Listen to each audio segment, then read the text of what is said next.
semuanya, pernah nggak sih kalian debat sama teman karena beda pendapat? Terus saking keselnya, kalian jadi diem-dieman.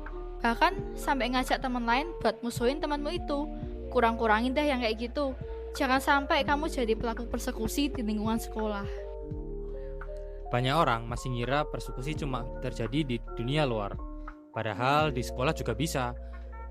Misalnya nih, ketika sekelompok siswa menghina atau mengucilkan teman karena pendapatnya beda, itu juga contoh bentuk persekusi.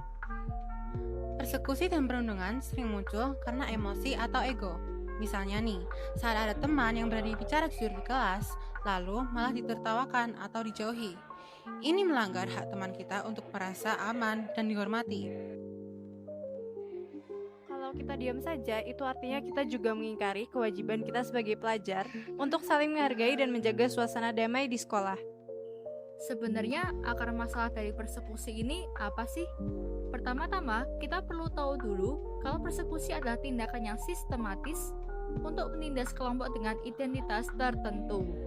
Persekusi bisa terjadi karena salah paham, iri, perbedaan pandangan, atau ingin dianggap paling benar. Dampaknya bisa berat. Korban bisa merasa takut, stres, dan untuk anak sekolah sampai enggan datang ke sekolah. Kalau kita hubungan dengan pelanggaran hak, jelas korban kehilangan haknya untuk belajar dengan tenang dan pelaku mengabaikan kewajiban untuk menghormati sesama. Nah, kalau udah ngomongin hak sama kewajiban, pastinya gak jauh-jauh dari Pancasila. Dalam Pancasila, sila kedua menekankan kemanusiaan yang adil dan beradab. Persekusi itu bertentangan langsung dengan nilai itu.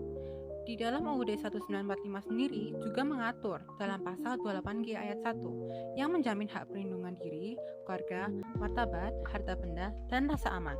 Juga pasal 28I ayat 2 yaitu hak perlindungan dari diskriminasi. Nggak ketinggalan juga hukuman persekusi di pasal 368 KUHP, yaitu tentang pengancaman dengan penjara maksimal 9 bulan. Kemudian ada pasal 351 KUHP tentang penganiayaan dengan penjara maksimal 2 tahun 8 bulan. Serta ada pasal 170 KUHP tentang pengeroyokan dengan penjara maksimal 5 tahun 6 bulan. Dan yang terakhir, pasal 80 Jungto dan pasal 76C UU nomor 35 tahun 2014 tentang perlindungan anak dengan penjara di atas 5 tahun. Kita harus menyesuaikan sikap dengan norma sosial dan hukum. Sekolah harus jadi tempat yang aman bagi semua orang, tanpa memandang latar belakang atau pendapat. Kita bisa mulai dari hal kecil seperti membuat forum diskusi di kelas untuk saling memahami perbedaan. Bisa juga bikin kampanye sederhana lewat media sosial sekolah tentang anti persekusi dan pentingnya empati. Kalau di sekolah kalian ada program berdiskusi dengan OSIS, boleh banget tuh kalian manfaatin buat bahas persekusi di sekolah ini. Oh iya, jangan lupa, kalian juga bisa andalin guru BK untuk mengusulkan kegiatan yang merefleksikan nilai kemanusiaan, supaya semua siswa sadar bahwa menghormati orang lain itu juga kewajiban. Kalau inisiatif kecil berjalan, kita bisa kembangkan jadi aksi nyata, misalnya simulasi persekusi dan pencegahannya di kelas. Nonton atau buat video edukatif tentang bahaya persekusi. Atau yang paling sederhana aja, kembangkan sikap toleransi dan solidaritas bareng teman-teman kalian tanpa perlu pusing-pusing mikirin mereka datang dari manalah, mereka dukung siapalah. Mereka tim bubur diaduk atau nggak diaduk. Kita semua sama-sama satu warga sekolah yang harus saling menjaga dan memahami. Kita sama-sama punya tanggung jawab untuk mencegah persekusi. Kita harus berani bersuara kalau melihat ketidakadilan. Nah, dan tentunya terus berempati, karena setiap orang berhak diperlakukan secara manusiawi.